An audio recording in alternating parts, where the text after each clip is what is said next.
Megan Hahn's older brother, Frederick Hahn, has retired from his military career. Rumors have it that he has gotten injured in one of his missions, resulting in him losing his ability to reproduce. Megan can only sigh sadly. I plan to stay child-free, whereas Frederick has gotten hurt. It seems that my family's legacy will end at my generation. A few days later, I finally get to meet the legendary hunk of a brother Frederick is. Shock overwhelms me immediately. Why does he look exactly like the baby daddy I've slept with a few years ago? My best friend Megan Hahn was at Cooper's barbecue, cradling a beer bottle in her arms as she bawled her eyes out and wailed, "I wanted to introduce my elder brother to you after he returned so that Nikki can become my very own niece. But he's unable to have children, which makes him no different from a useless piece of trash. How could I do you dirty like that when we're best friends?" As she said all that, her phone rang. I took a glance at her phone and saw that it was Frederick Hahn calling. Megan was so wasted that she was already face first on the table, completely unaware that her phone was ringing. I hesitated for a moment, however, when her phone rang persistently for the third time, I answered it on her behalf. "Mom asked you to get your ass back here if you're still alive and breathing." His voice was deep and husky. It sounded quite mesmerizing.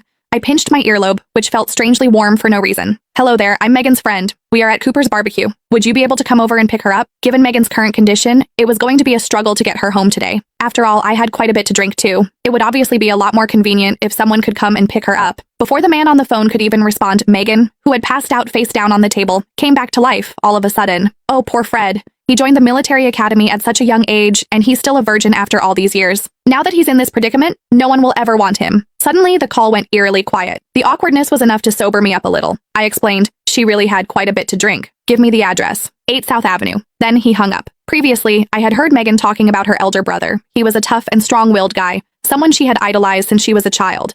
However, when Megan and I first met, her elder brother had already been deployed elsewhere, so I had never met him before. It wasn't until he was discharged from military service a week ago that I learned he'd been severely injured. When the time was about right, I helped Megan to the entrance to wait. There, I saw a black vehicle cruising toward us from a distance. Then, a tall man alighted. He was dressed sharply in his work uniform, looking broad-shouldered and long-legged. However, I couldn't get a clear look at his face. All I could see was his silhouette. At the same time, a video call request popped up on my phone. "Is it Nikki?" Megan asked, dazedly peering at my phone. "I hope nothing serious happened, considering that she's looking for you out of nowhere at this hour. Hurry up and answer the call. Fred is already here." As she said that, she waved at the man a short distance away. Deep down, I too was a little worried about my daughter, Nicole Sawyer. I didn't even stop to greet Megan's brother. Once he came a little closer, I hurried to the side to answer the video call. Almost immediately, Nicole's face appeared on the screen. "Mommy," she greeted me. Upon seeing her beaming face, I finally let out a sigh of relief. "Why are you still awake?" I asked. "Because I miss you, Mommy." Then my mother's voice came from the other end of the call. "I took her to the countryside to catch prawns today, and she had a whole heap of fun, so much so that she refused to go to bed after getting home and insisted on video calling you instead. Are you still out? Why aren't you home yet?"